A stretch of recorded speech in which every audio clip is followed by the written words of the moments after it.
What's up, guys? It's Mason here with Cuzifarm, back with another video. And guys, hopefully you guys enjoy and understand this video. But guys, I want to thank you guys real quick for all the support you guys have gave me recently. I am like 100 subscribers off of 10,000, and that's been a goal of mine for quite a while. But trust me, guys, videos. We got this one, and we got a lot of videos coming out. The truck, the first gen cameras I recently got. If you guys haven't seen that video, go check it out. It's been in the shop ever since that video. Just getting some stuff done to it, and then when it gets back here, we got a whole list of things to do with it. There's gonna be tons of videos with that. There's gonna be other videos with new stuff around the farm, etc. So if you guys enjoy farming, trucks, whatever it is around in the country, make sure you guys hit that subscribe button. Make sure you guys go check out my social media in the description down below. It'd be greatly appreciated if you guys can go follow me on those, add me on Snapchat, all the above. And guys, make sure you guys hit that subscribe button and like this video if you guys enjoy, and we'll get right down to it. I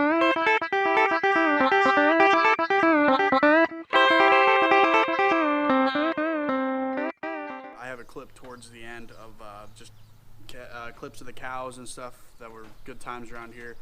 So if you guys, I'd appreciate if you guys would go watch it. I'll put the time of that clip in the comments if you guys want to go watch that at the end. That'd be greatly appreciated. And thank you guys.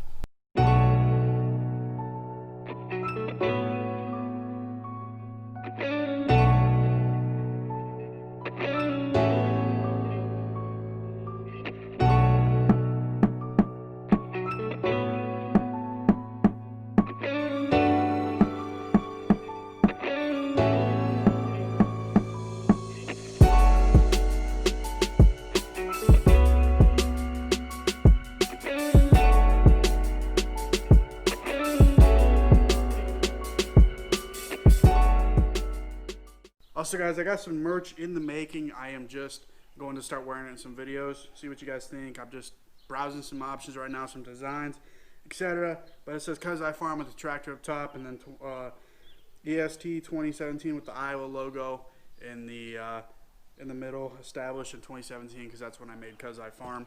But anyways, thank you guys to my guys at Farm Focus for making these shirts for me. I'm having a bunch of different designs I'm trying to come up with and design and see what you guys like, and maybe in the future we'll start selling some merch. Alright guys, we are in the cattle shed right now. It is actually currently full of bales from hay. Obviously from this video you guys will understand why we have so many bales, and I'll get that explained in a minute. But we're in the cattle shed here, and there's doors over here where I was used to pull, and there used to be a feeder in the middle, and this is the feeder cattle shed. There used to be a fence out here around the building.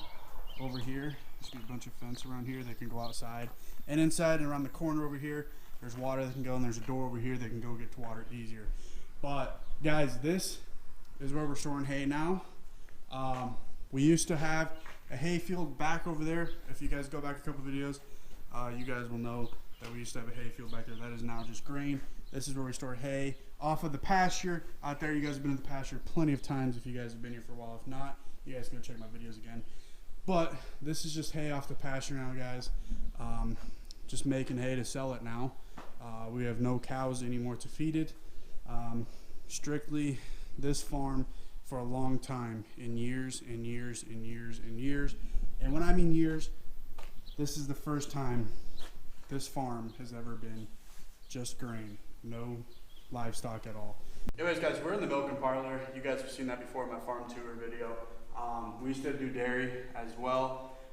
That has been gone since like 2010, early or mid 2000s. 2012 was when my grandpa got ALS and passed away in 2012. When he got ALS, we got out of dairy slowly. He couldn't do it anymore, obviously, because of ALS. So this hasn't been working for a while. When we did have cattle, we would just pull them in here. We had to do vaccinations, pull calves, whatever we had to do. We made these gates in here, we put them in here and lock them in. And that was an easy way to give cows shots, vaccinations, check pregnancy, all that. Instead of having like a chute, we just made our own over here, and we let them in through the door right here, pull them in there one by one. And that's what we did in here since we got rid of the dairy cattle. All right guys, now here was the bullpen right here. Now it's just a wash bay. We have hose over here with the hydrant, and now we just wash the stuff in here. Yeah, it's an outdoor wash bin. Wash bay, whatever you want to call it. But yeah, you used to have fence there, obviously gate here, gates up there for the LP gas, and there was a lot over there as well. Now we just use the barn to store a few other things. But this is where the bullpen was. If you guys come over here, this was where the fence ended right here, right along this crevice right here. We always had our manure pile, excuse me, over there. And then this is where the cattle lot was. Now it's getting overgrown. Now we store augers in here. But this is where the cattle lot was during the winter. We tore down the barn off the side of the harvest store silo and took down the thing. We've had the thing down, the elevator that went across for silage to feed the cows. We took that down a long time ago. But now it's basically just a big storage lot, honestly. When I first found out, like, hey, we had to get rid of our cows, there's no money in our cows, just losing money. It was pretty sad. And now to come out here to see it's just overgrown. I mean, I can mow it to take care of it, which I will. But to see it overgrown, no cattle in here every day, it's pretty saddening, especially for how long the cows have been around our farm. Like I said, guys, this is the first time on this farm's history that it's just been strictly grain, no livestock at all. So it's kind of honestly a sad thing to see. It's a way of life sometimes. But anyways, this is just where we're gonna store stuff now. You guys know back there where the old stall barn was, that's full of hay as well, or there was at one time. I'll go look. But we do store hay in there as well as like I just showed you guys the cattle barn. But right now, guys, it's just a big storage lot. Someday, if we want to get cows again, we can. But down through the whole pasture to the pasture, the whole lane and halfway the pasture, the fence is gone. It's tore out, so we'd have to completely build a whole new fence for that. But anyways, this used to be full of square bales when we had dairy cows, when we had just beef and stuff. We didn't really fill it. We used the horse barn down there, which I'll show you guys a little bit. We filled that with square bales. My grandma used to have a bunch of horses down there when she was capable of doing that. And we used to have horses in there, but now it's just full of square bales. And right now, there's probably only a few square bales in there. Excuse me, a bug went down my throat. So here, guys, is the stall barn. As you guys can tell, we have hay bales stored in here. During the winter time, we'd let our cows come in here. Even when we didn't have dairy to protect them from the cold and all the snow and stuff, we'd let them in here. But now we just tore bales in here. There's a couple fences over there. Odds and ends. But yeah, I mean, it's just it's lonely out here, guys. It's lonely. It's not as much to do as there was, and it's the way of the road, I guess. Alright, guys, here is the part. There's the horse barn. There is the cattle barn, like I just showed you. It's just full of hay now. There used to be a fence right here as well, and then another fence off this horse barn right here. And calves that we had to wean, or not necessarily wean, but bottle calves would go in the horse barn, and they'd have their own little grass area to roam outside. But that's all gone now. Now it's just overgrown grass. I actually mowed it not too long ago when we baled our first cutting. But anyways, if you went down here, there was a fence along all this. In fact, you can't hear us because of the grass and the bugs. But there's fences all along here. And then there's a fence that came off that door that went up there, like I said. Quit using that water a long time ago because it leaked all the time and it made a mess. So we quit using that water a long time ago. But like I said, guys, there's a fence here. There used to be a fence off the corner down there to pass a tree, and there used to be a gate right there. But if you come over here,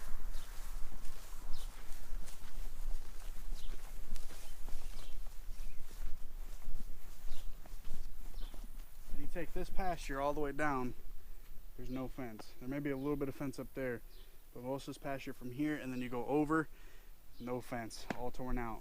So if you wanted cows in here, you're gonna have to build a whole bunch of new fence. But man, I miss seeing the cows walking down here every day, and now it's just overgrown grass. This was where our electric fence tester was. We had it right here. Started here, went throughout the whole pasture, the whole lot. But this is where one of our electric fence tester was. There's actually one inside of this barn too, but this is where the main one was. No longer there, as you guys can tell. But now, no cattle, nothing really, just farm maintenance, is mowing the lawn, little stuff like that. Hay to sell the hay, but no feeding cows, none of that. So it is what it is. We'll keep going. As we're in the horse barn here, this is where we have their calves if we need to bottle feed them. We put them in here, and then there's a fence out there, like I said, that could go outside. We put them in here, hang the buckets here. If we had more that could fit in there, and if they didn't get along, we had 2 separate stalls right there that would go in. We have the square baler here. We got the rake here. Like I said, this, when we did square bale after dairy, this was full of square bales from there all the way over here. So we only have a few bales left. But honestly, if you guys try to like dig this up or in there, it's like 3 feet dirt deep with like hay. Over there is more cow poop, but here's like 3 feet of just hay. If you try to dig it up, I remember 2 or 3 years ago, we had a water leak right here. That's why we have a new fire hose thing, whatever, faucet, whatever you want to call it. We had to dig up this whole thing through the middle of here because it was leaking water under there, and flooded the whole thing. And it was really deep where the hay. Alright guys, now I'm gonna sit here and explain a few things to you guys. Before you guys say the title is not clickbait, or is clickbait, it is not at all by any means. We went out of business of cattle. We no longer have cattle. We are in the grain business still, and still in the business of farming, but we are no longer have livestock or the cattle business. So completely separate thing. But if you think about it, it comes to the same thing as farming. But all in all, I'm gonna sit down here and talk to you guys a little bit of the process, how it's been, how I've been able to handle it, getting rid of my very first cow I owned, all that stuff, just everything, my emotions and all that above, and I'll explain that right now. Now, here's the main reason why we got out of it. With the cows we had and with the market, it was not enough to make money. You're just constantly losing money, and that's completely understandable. I can't be upset about it. I completely understand it. Now, the thing is if I ever would get back in cattle, yes, I would get back in cattle if the market is worth it and the cows is worth that as well. Another reason why we got out is because hay prices were ridiculous. The past 4 or 5 years, maybe not quite that, maybe 3 to 4 years, the hay has been absolutely just not good. The first cut was like 3rd cut, 2nd cut was like 4th cut. You got like no hay, which caused hay prices to skyrocket, and everyone was end up buying hay, and that was very expensive. I remember it was like $350 a ton. So it was very expensive for hay, which is another reason why we ended up getting out of it. So someday if I get back in, the hay prices have to be good, the stock has to be good for the cattle, and obviously cattle can't be expensive just to buy themselves to get back into it. Other than that, I'd have to rebuild new fence out to the pasture like I explained. I would have to do a whole new fence over here up in the lot again, put everything back together, which would be okay because it needed a new fence probably in the first place, and it is what it is. But you know, it moved on. We're on grain now. I'm still happy. I'm still happy to be around here and be in the environment. Now, there is one positive thing about this is a family member, my grandpa's brother's, one of his sons actually bought our cows, which is nice. So if I ever wanted to go see my very first cow I started with, Oreo, I could possibly go see that if she's still around. That was my very first cow I started when I was pretty young, and that was my very first cow. And ever since, she actually gave me nothing but boys. I didn't have one heifer off of her. I had nothing but bull calves off of her. So that was unfortunate from her because it was harder to grow my herd by that. But I had nothing but bull calves from her, and then just started growing slowly. And then we had several cows out here, and then I got the thing. The other guy around here, he's selling his cows. I had nothing to do, and I couldn't just do it myself. There was no space for just the limited cows I had out here, and it just wouldn't be worth it. And plus, I didn't have any of the hay ground. So that came up with me. I was stuck in a position to sell my cows. It is what it is. It's unfortunate to see this farm with no cows these days because it's been around for years and years. Since my grandpa even bought the farm from his dad, when my grandpa was 18 or 20, he had livestock here, and ever since then, there's been nothing but livestock here. Cows, pigs, chickens, you name it, horses. There was lots of animals here. Now there's nothing but grain, and that's been the first time in a lot of years. And that's why I put the date on the thumbnail, 1900 to 2020. Actually, some of the main parts of the house I live in is 164 years old, what my grandma told me, and the add-ons is from like 1970 on that house. So in the picture in the thumbnail was in 1979. What the thumbnail is, I'm showing you guys. That's what it looked like. It looks like completely different now. But anyways, I mean, it is what it is. I'm not mad about it. I was a little bit upset because I always enjoyed having cattle around here. I always enjoyed doing hay, which they're still doing hay. But it was a little bit different when you had cows around here. You had cows in the winter, and you had some thing around you that made you happy, and that was what made me happy, was cows. And I got along with cows great. I love feeding the calves, and that was one thing I always enjoyed and looked up to every day. All right, guys, I appreciate you guys watching this video. If you guys enjoyed it, make sure you guys leave a like and subscribe. Also, like I said, we're 100 subscribers away from 10,000, so if you guys could hit that subscribe button, it'd mean the absolute world to me. Anyways, thanks you guys for watching, and I'm gonna leave a little clip at the end of this video to show some little clips of calves I had running around, and cows out here, pictures, you name it. So I'm just gonna show little clips of that, and I'll see you guys in the next video. Thank you. Dude. You're all right, Mama.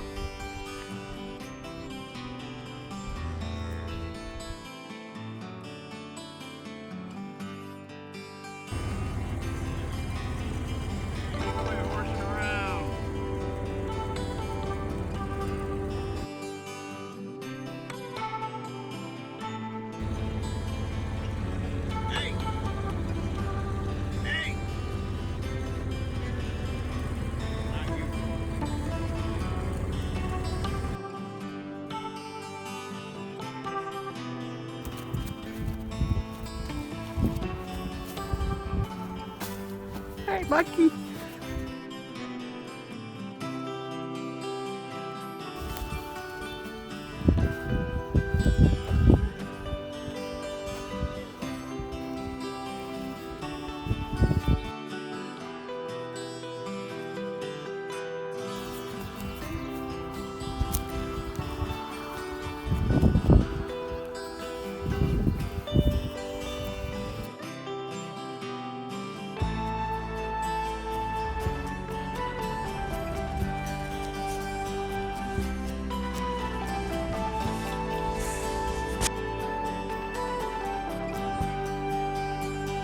He's got a lot of energy, man. He goes crazy.